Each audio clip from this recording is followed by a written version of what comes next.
Bonjour, ici Julie pour le Club de course jeunesse de la Nouvelle-Écosse. Alors cette semaine, nous sommes à la semaine numéro 2 et le thème de la semaine est courir dans un nouveau sentier. Donc courir à un nouvel endroit où est-ce que vous n'êtes pas encore allé ou peut-être même courir dans un endroit où vous êtes déjà allé et qui est votre endroit préféré. Donc allez courir dans un sentier. Vous pouvez aller visiter le site internet hikenovascotia.ca pour découvrir des sentiers un peu partout à travers la Nouvelle-Écosse. Il y a les applications AllTrails et aussi Trailfork qui peuvent t'aider à trouver des endroits vraiment incroyables partout dans la Nouvelle-Écosse pour pouvoir faire tes courses cette semaine. Donc encore une fois, cette semaine, vous devez courir 3 courses pendant votre semaine. Alors, si tu fais le 2 km, cette semaine, tu dois courir 750 mètres. Si ton objectif final est 4 km, tu dois faire 1,25 km. Et si ton objectif final est 5 km, cette semaine, tu dois faire 2 km. N'oublie pas après tes courses de partager sur les réseaux sociaux en utilisant #KRC@home. Tu peux partager sur Facebook ou sur Twitter. Et si tu ne veux pas partager sur les réseaux sociaux, envoie une photo de toi qui a terminé ta course à ce courriel. Tu cours la chance de gagner un coton ouaté chaque semaine et aussi à la fin un des 5 grands prix de 150 $ à dépenser en vêtements, en équipement de sport et de course à Aerobic First. Lorsque tu cours sur des sentiers, fais attention à tout ce qui se trouve autour de toi. Donc assure-toi d'avoir une bonne chaussure de course.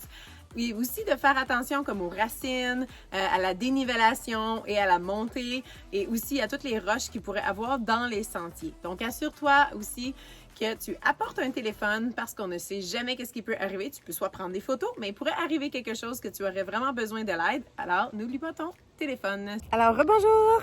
Donc maintenant je vais te parler du conseil de la semaine. Donc je suis présentement à Second Lake. Donc c'est un endroit que j'aime vraiment venir pour courir avec le lac, c'est dans le bois, c'est couvert par les arbres, alors je te le recommande.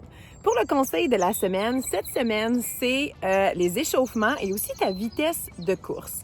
Donc, une chose à garder en tête, c'est que quand tu commences, avant de commencer à courir, tu devrais faire un échauffement. Donc, tu devrais, par exemple, monter et descendre les escaliers.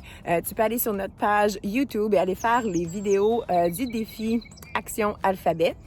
Et ensuite, tu peux commencer à faire ta course une fois que tu as fait ton échauffement. Lorsque tu commences à courir, assure-toi de courir à une vitesse de jogging et non de course infernale comme si rien n'allait t'arrêter. Donc, assure-toi de courir à un rythme lent pour commencer, puis un peu savoir le rythme que tu te sens bien. Donc, ça sert à rien de courir trop rapidement au début et t'essouffler et ensuite quitter la course. Donc, t'es mieux de commencer avec un rythme plus lent. Essaye aussi de faire des intervalles. Donc, c'est un truc qui fonctionne très bien. Donc, tu peux courir, par exemple, 60 secondes, 90 secondes et prendre un petit temps de pause, par exemple, 30 secondes de marche rapide. Un autre truc qui fonctionne bien pour garder une bonne vitesse de course, c'est de faire les 20 pas. Donc, quand tu sens que tu es fatigué, compte dans ta tête 20 pas de plus avant de t'arrêter et de prendre une pause et de marcher.